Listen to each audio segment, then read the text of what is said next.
We scored an abundance of strawberries from one of my buddies locally, and traded them some eggs for this is about 6.5 pounds of strawberries. So we are going to make strawberry jam. These are the tools that you will need.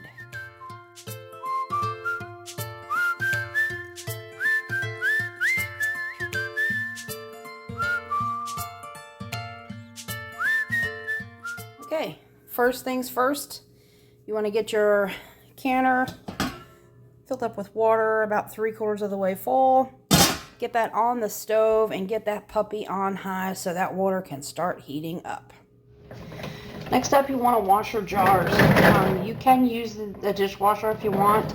I just usually hand wash them real quick, warm soapy water. And at this point, I'm checking each one of the jars to make sure that there's no chips or chunks or cracks or anything like that in any of the glass. And you want to wash your jars and your lids. Next up, I like to sanitize my jars. This is a bit of a controversial thing. Some people will tell you that you don't have to sanitize your jars. Some people will tell you that you do. I always sanitize all the jars, no matter what I'm canning, just because I feel like it can never be too clean. So while your canner is heating up, I like to put my jars down in there and cover this back up and let them kind of sanitize till I'm ready to fill them. While your jars are being sterilized in the canner, go ahead and drop your rings and flats in a pot covered with water on top of the stove. Set them to medium heat and let them continue to warm and heat throughout the jam making process. For this recipe, we are going to need 5 cups of crushed strawberries. Now you can crush your strawberries or chop your strawberries any way you like. I use the food processor, and then I just go through and grab any big chunks that may not have been processed real good and just kind of cut them up.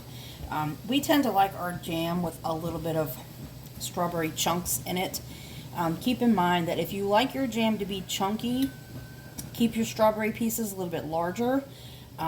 If you like it to be more smooth, more like a jelly, then you want to crush them up a little bit smaller.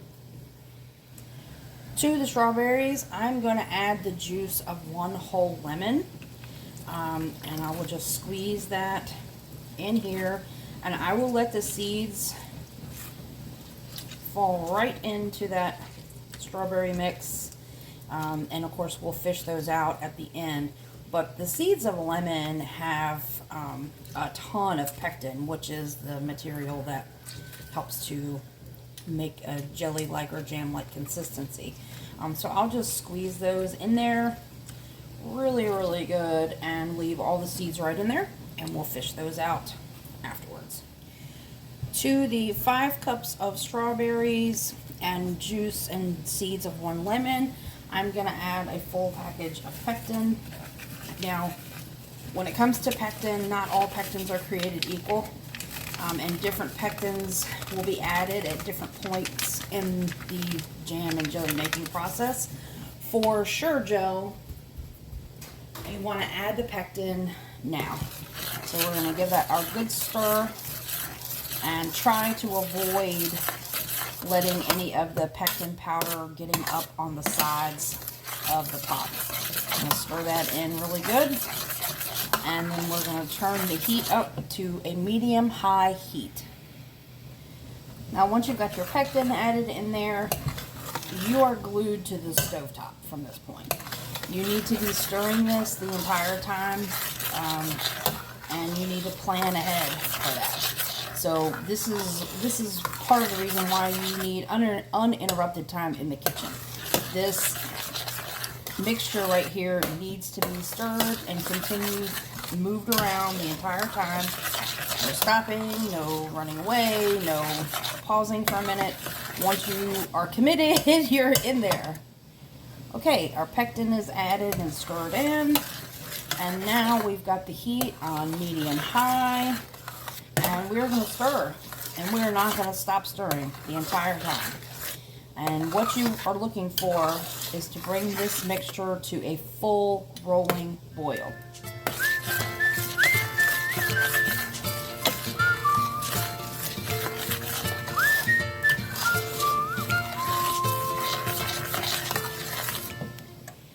while you are stirring the strawberry, lemon juice, and pectin mixture, while you're waiting for it to come up to a full rolling boil, add about a half a tablespoon of butter.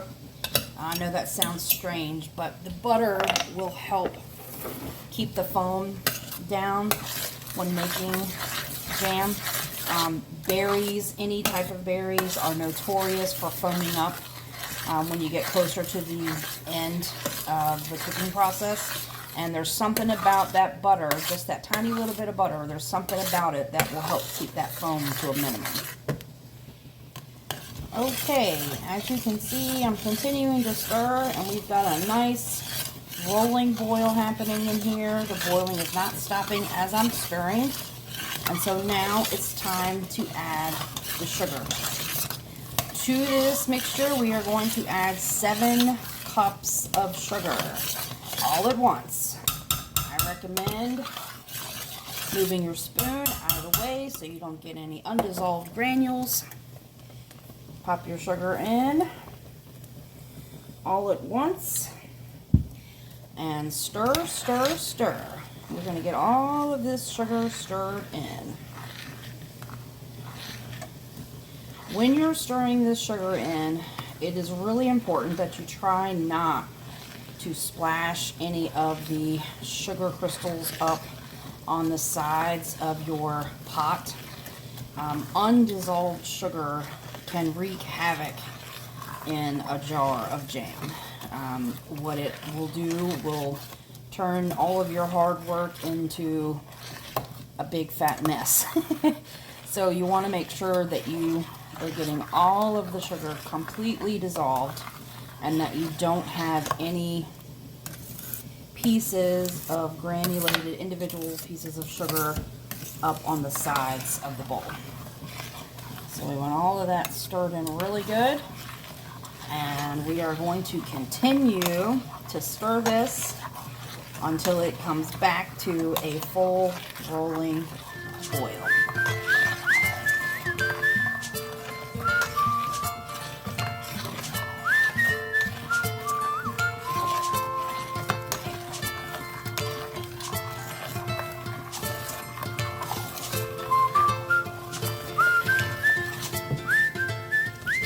Okay, we have come up to a rolling boil, and I've got my thermometer out. The temperature you're looking for is 220 degrees, and we're at 220 degrees. Do not stop before you hit 220 degrees. Now that we've hit our 220, we're gonna let this cook for 60 seconds. Okay, this is my way of testing the thickness of the jam. So I've got this little clear glass plate. It's been in the freezer the whole time. What I'm going to do is take a little spoonful of that jam and I'm going to put it on this plate.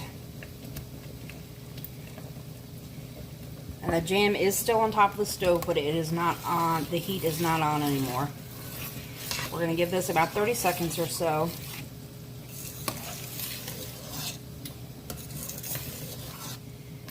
And then what you do is you just take your finger and run it through the middle there.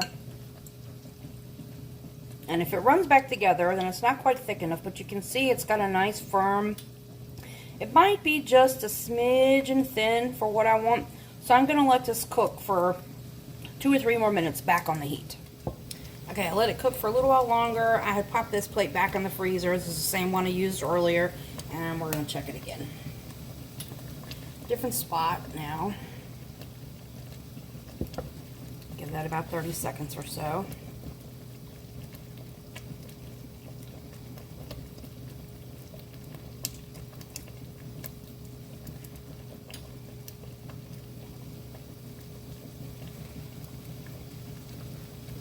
And then we're just going to take our finger and run it right through the middle. And you can see, God, that tastes good. It kept its form. This jam is ready to be jarred up. At this point, it has been removed off the heat. It is still partially on one of the burners there. But what I'm going to do is I'm going to use this slotted spoon And I'm going to go through and take out all those lemon seeds and any foam that's in there. You can kind of see like right around in here the foam, and there's some foam there. You don't want that in your jam, so I'll just scoop it out, put it in a little bowl. The lemon seeds come out very easily. Just kind of gently skim across the top there. Pop that in a bowl.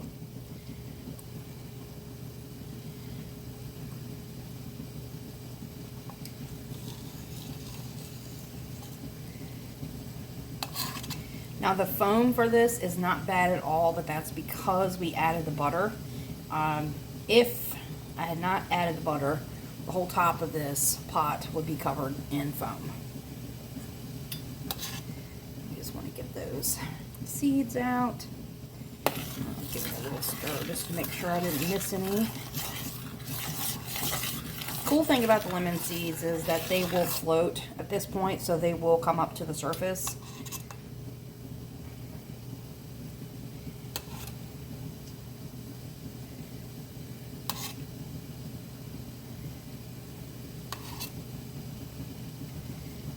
You may have to stir it a couple of times just to make sure you got them all out of there.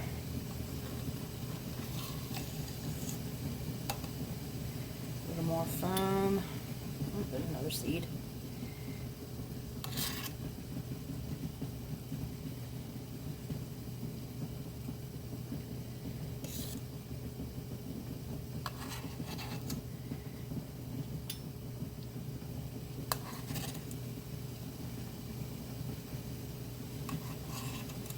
Now there's nothing wrong with the foam. You can certainly eat the foam and it'll taste exactly like jam. It's just air in canning, especially water bath canning, is your enemy. Anywhere where liquid comes into contact with air, there's a potential, if you haven't processed something properly, there's a potential for mold or bacteria to grow. So all that foam has thousands of little pockets of air in it, so we want to get the foam out.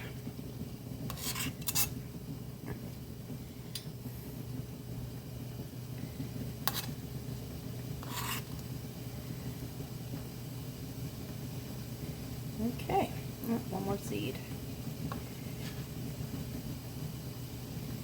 All right, I'm happy with that.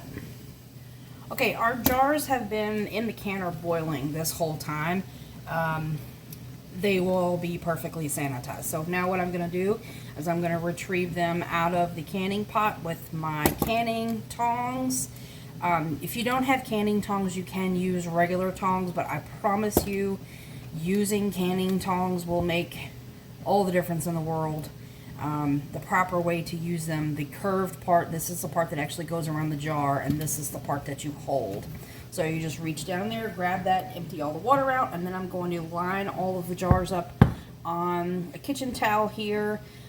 It's important that you use a towel or something on your counter to prevent the glass from shattering. So it's been boiling for 30 minutes or longer. So you don't want too much of a temperature change, and if you put it on a cold counter, you're running a high risk of that glass shattering. So you just want to put down a little towel there.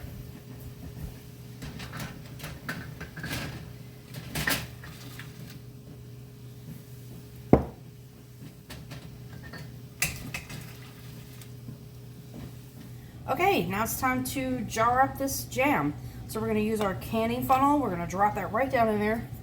And then I'm going to ladle the hot jam mixture straight out of the pot, straight into the jar.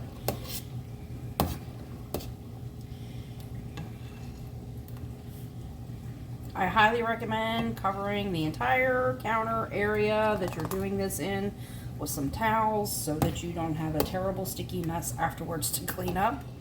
Now we want to fill this to a 1/4 inch headspace. And what that means is the headspace is the amount of space between the top of the jar and the top of the jam. So that's about 1/4. And then we're going to move on to the next one. So this is the debubbler tool, and what you're looking for, first and foremost, you've got these little slots on here, and these are going to measure depth of headspace. So this bottom one is the 1/4 inch, and for this recipe, it calls for 1/4 inch of headspace. So you just put the little lever there, right on the edge of the jar, and you make sure that your jam or jelly or contents or whatever you're making matches the proper headspace. This calls for 1/4 inch. We are right at 1/4 inch. I'm going to check each one of these jars, make sure everything is good, which they are. And then you're going to debubble. Now, because this jam has already kind of started setting up, you can see, you just want to inspect all the way around and make sure that there are no bubbles trapped inside the jam. And what you can also do is run your debubbler down, and I will flip this over and use the thin side, and I will just run that down the side and just make sure that there is no air trapped in there. If there were any air, it would run up the side of the debubbler and escape your jar. I cannot stress to you how important this step is. Do not ever skip this step. You will be sorry the first time you find a container of something that has air trapped in it and it spoils your food. You'll be kicking yourself in the hind. Okay, we've got the headspace checked on everything, and we've debubbled everything.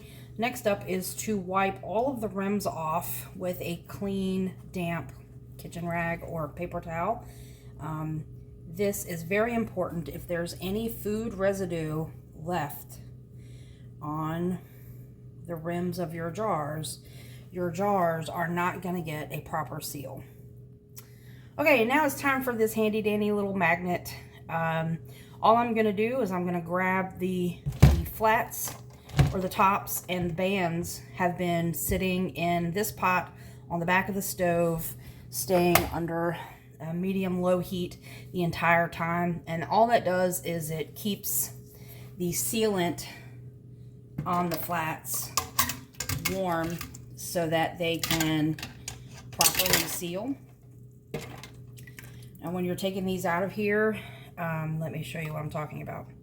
So the orange part is now soft, and when I go to seal this down, it's going to make a much nicer, tighter seal. So we're just going to push that, center it and push it down.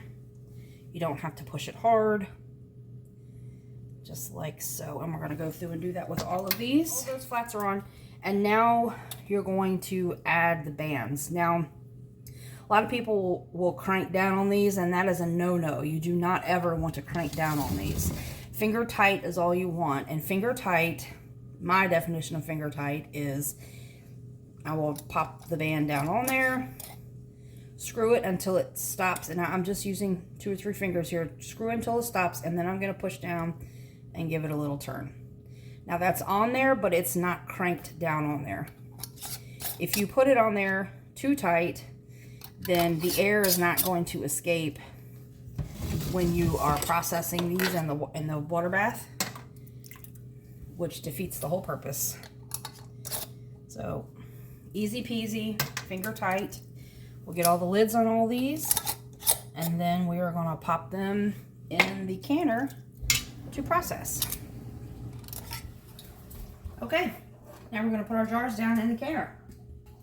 We want to lower them down slowly so that you don't splash yourself, because the water in here should be hot. You don't want the jars, try to get them close but not touching. That's how I usually do it. Now what you're going to do once you get everything loaded in here is you're going to bring the water back to a boil. And once it starts boiling, that's when your processing time starts. For jams, you're going to process for 10 minutes. For jellies, it's 5 minutes. But we are, like, again, we are following the recipe on the Sure-Jell package. That's the recipe we're using, and so that's the time we're gonna follow. Okay, so the canner was going for 10 minutes. The jars of jam processed for 10 minutes. I turned the heat off, let them sit in the canner under no heat for 5 minutes, and now they are going to come out and cool off on the counter. And if we're lucky, we'll hear some pings.